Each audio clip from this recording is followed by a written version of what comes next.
అవినాష్, చెప్పుమ్మా. దగ్గరలో ఉన్న మెడ్ప్లస్ కు వెళ్ళి మెడ్ప్లస్ బ్రాండ్ మెడిసిన్స్ అని అడిగి కొనుక్కునరా. అక్కడ 50 to 80% తగ్గింపుకు వస్తుంది. మీరు తీసుకునే అదే మందులు, అదే నాణ్యమైన మందులు, కానీ సగం ధరకే.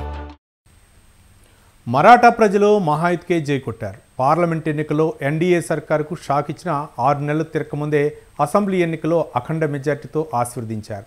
ఇదంతా మహాయుత్కి ఎలా సాధ్యమైంది? ఇదే సమయంలో మహా వికాస్ అఘాడీ ఎక్కడ దెబ్బతింది? దీనిపైనే ఇప్పుడు విస్తృతంగా చర్చ సాగుతోంది.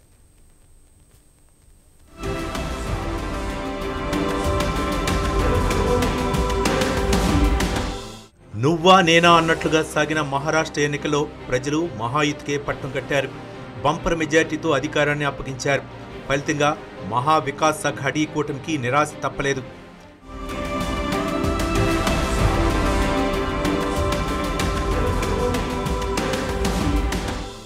అఖండ మెజార్టీతో మహాయుతి అధికారాన్ని దక్కించుకోవడంతో లోక్సభ ఎన్నికల్లో తగిలిన దెబ్బ నుంచి ఈ కూటమి ఎలా పుంజుకుంది అన్నది చర్చనీయాంశంగా మారింది. ఇందుకు గల కారణాలు విశ్లేషిస్తే 1 కాదు 2 కాదు, చాలానే ఉన్నాయి.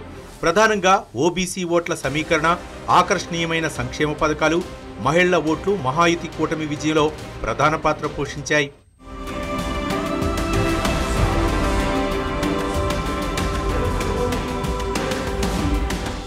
మహా ఎన్నికలను అత్యంత ప్రభావితం చేసిన అంశం ఓబీసీ ఓట్ల సమీకరణ. మరాఠా ఓటర్లు మహా వికాస్ అఘాడీలోని కాంగ్రెస్ వైపు కొంత మొగ్గు చూపుతున్నట్లు గ్రహించిన కమల్నాథుల కూటమి తమ వ్యూహానికి పదును పెట్టింది. మరాఠాలకు ప్రత్యామ్నాయంగా ఇతర వర్గాలన్నింటినీ దగ్గరకు తీసుకుంది. దీంతో మాలి, దంగర్, మంజారీ వర్గాలు కమల్నాథులకు అండగా నిలిచాయి. మరాఠాలకు ఓబీసీ రిజర్వేషన్లు ప్రకటిస్తే తమ వాటా తగ్గుతుందని చాలా మందిలో భయాందోళనలు నెలకొన్నాయి. వాటిని మహాయుతి ఓట్లుగా మలుచుకుంది.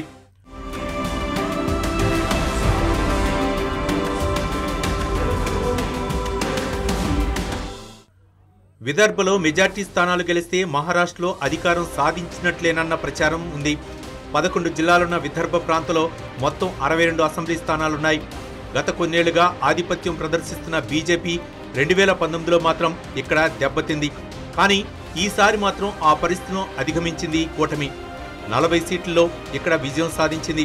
ప్రధానంగా వ్యవసాయ ఆధారిత ప్రాంతం కావడంతో అందుకు తగ్గట్లుగానే హామీలనిచ్చింది మహాయుతి కూటమి. ఫలితంగా పత్తి, సోయాబీన్ రైతులు ఎక్కువగా ఎన్డీఏ కూటమి వైపు మొగ్గటం కూడా గెలుపునకు మరో కారణం.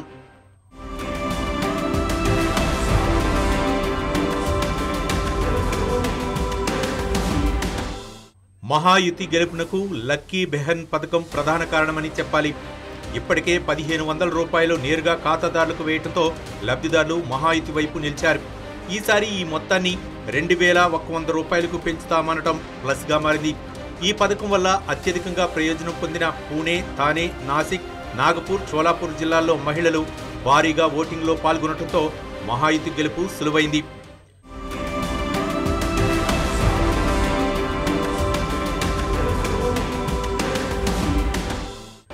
రైతులకు ఇప్పటికే కిసాన్ సమ్మాన్ యోజన పథకం కింద ఇస్తున్న 12,000 రూపాయలను 15,000 రూపాయలకు పెంచుతామని హామీ ఇచ్చింది. దీనికి తోడు కనీస మద్దతు ధరకు అనుబంధంగా రేట్లలో తేడాను 20% వరకు కవర్ చేసేలా ధరలో మద్దతు పథకాన్ని తెస్తామని హామీ ఇచ్చింది మహాయుతి. పేద రైతులకు మేలు జరిగేలా అక్షయ అన్న యోజన స్కీమ్ ప్రవేశపెడతామని ప్రకటించింది. దీనికి తోడు నదుల మళ్లింపు చేపట్టి పొలాలకు నీరందిస్తామని ప్రకటించింది. ఇవన్నీ అన్నదాతల ఓట్లు పాలకపక్ష కూటమి వైపు మళ్లేలా చేశాయి.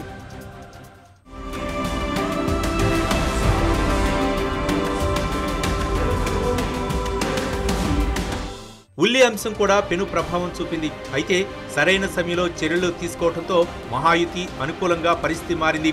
వీటన్నిటికీ తోడు 3 పార్టీల మధ్య ఓట్ల బదలాయింపు సజావుగా సాగటం కలిసి వచ్చింది.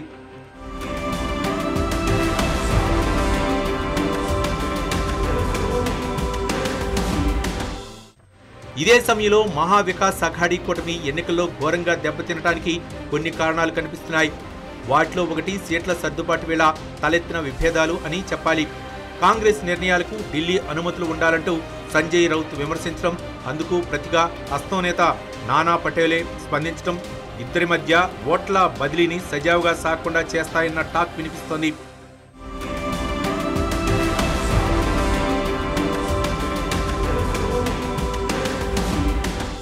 అగాడి మేనిఫెస్టోలో కొత్త అంశాలు లేకపోవటం మైనస్గా మారింది.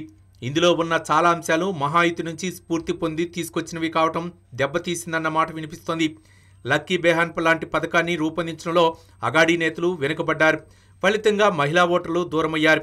సోయాబీన్, పత్తి, ఉల్లి రైతుల సమస్యల విషయంలో మరింత సమర్థంగా హామీలు ఇవ్వకపోవటం, ఇలా అనేక సమస్యలు మహా వికాస్ అఘాడిని దెబ్బకొట్టాయన్న మాట వినిపిస్తోంది.